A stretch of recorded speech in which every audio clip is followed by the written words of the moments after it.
You sit down to rest and something inside immediately resists. A quiet voice whispers that you haven't earned this moment yet. Your body is exhausted, but your mind refuses permission. Stillness feels like a threat, not relief, not safety. Most people don't understand this internal war. They rest easily while you negotiate with guilt every single time. What you're experiencing has a quiet psychology beneath it. There's a reason your nervous system treats rest like danger. You weren't born this way. Something taught you that stillness was unsafe, unproductive, or somehow wrong. Maybe rest meant being seen as lazy growing up. Maybe love came only when you were useful to someone. So your worth got tangled with output. Your value became measured in what you produced, not who you were. Now, as an adult, the pattern runs silently underneath. Rest triggers an ancient alarm you can't fully explain. You sit enough the couch and feel restless. You take a day off and feel anxious by noon.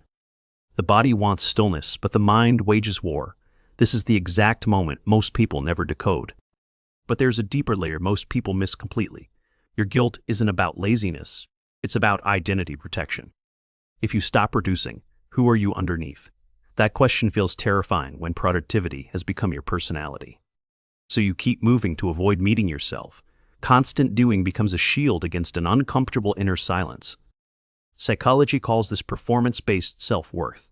Your value feels conditional on what you accomplish, not who you are. This pattern often starts in childhood quietly. A parent praised achievements but stayed cold during emotional moments. You learned love arrives through usefulness, not presence. Resting felt like risking the only love available to you. That child grew up, but the rule remained. Now your nervous system still believes rest equals rejection. And here's what nobody talks about clearly. Even your hobbies have become secret productivity in disguise. You read books to improve, not enjoy. You exercise to optimize, not feel. You journal to fix yourself. Nothing is allowed to be purposeless anymore. Every minute must serve some future, better version of you. Imagine lying on the grass with no agenda. No phone, no goal, no improvement, just existing quietly. For most people, that sounds peaceful and restorative. For you, it triggers an immediate, uncomfortable inner panic. Your chest tightens. Your thoughts race toward what you should be doing instead. That panic is the wound speaking, not laziness. It's a child inside still trying to earn safety. What makes this even harder is the invisibility. Nobody sees your exhaustion because you keep performing flawlessly anyway. You're the dependable one, the strong one, the achiever. Underneath, you're running on fumes nobody acknowledges. And when you finally collapse, guilt arrives fast. Not relief, not compassion, just shame for needing rest at all. This is the moment you start to understand yourself. The guilt isn't a character flaw, it's old programming. You were taught somewhere that stillness costs something. That belief became invisible architecture inside your daily life. If you've been recognizing yourself in these words, pause for a moment. Drop a comment below sharing what rest feels like for you. Is it peaceful, terrifying, foreign, or all three at once? Your honesty might help someone else feel less alone tonight. Now let's go deeper into something most people never see. This pattern shapes how you experience love and connection too. You struggle to receive without giving something back. A compliment makes you uncomfortable until you return one quickly. Someone helps you and immediately you owe them. Generosity feels like debt instead of human kindness exchanged freely. Because if rest must be earned, so must love. Both feel like luxuries your inner accountant carefully tracks. This is why intimacy feels strange and exhausting. You don't fully relax even with people who love you. Some part of you is always slightly performing, even in bed, even in laughter, even in quiet moments together. You watch yourself from outside, checking your output. Are you being interesting enough, helpful enough, present enough right now? And the cruelest part is this constant monitoring. It prevents the very rest your soul desperately needs to receive. There's another layer beneath the guilt that surprises people. Underneath productivity lies a quiet, persistent fear of emptiness. If you stop, you might feel the loneliness clearly, the grief, the unprocessed years, the things you've outrun. So busyness becomes a sophisticated emotional avoidance strategy. Your calendar isn't ambition, it's armor against feeling too much. This is why vacations often feel strangely uncomfortable. Without distractions, the inner landscape becomes loud and overwhelming. You return to work relieved instead of restored. The grind feels safer than the silence ever did. Most people miss this connection entirely about themselves. They think they love working when they actually fear stopping. Psychology has a specific name for this protective pattern. It's called productive avoidance, and millions live inside it quietly. This is where it all begins to make sense. The guilt was never about the rest itself. It was about what rest might force you to face, the feelings, the questions, the version of you underneath everything. And here's where the real shift can finally begin. Rest isn't earned, it's a biological human requirement. You don't earn breathing, you don't earn sleeping, you don't earn the basic right to simply exist quietly. But your nervous system needs slow proof of this. Reading it once won't undo decades of conditioned guilt response.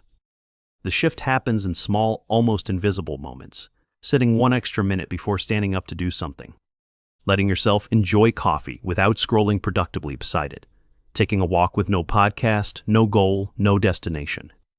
These tiny acts feel uncomfortable at first, almost wrong. That discomfort is the old programming dying, slowly and necessarily. You're not lazy. You're recovering from a lifetime of overuse. There's a profound difference most people never understand clearly. Lazy people don't feel guilty resting because rest comes easily. You feel guilty precisely because you've overgiven for years.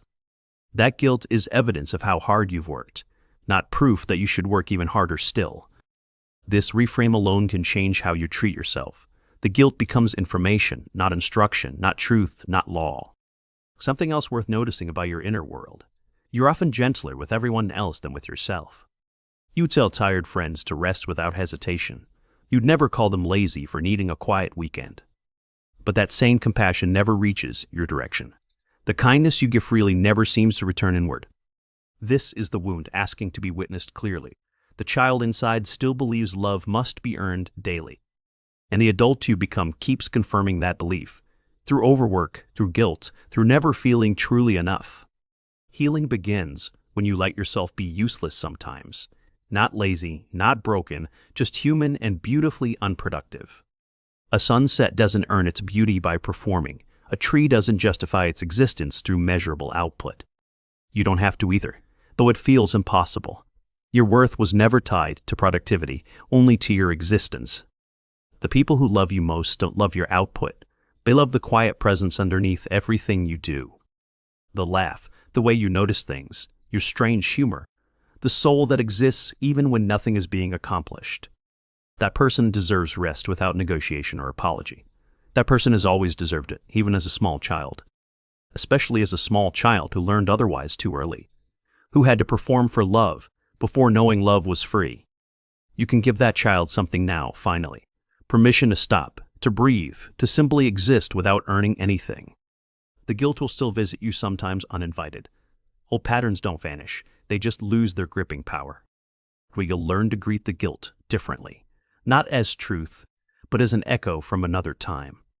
You'll rest anyway, even while it whispers protests. And slowly your nervous system will learn a new language. The language of safety and stillness, worth without proof. The language of being human, not human doing endlessly.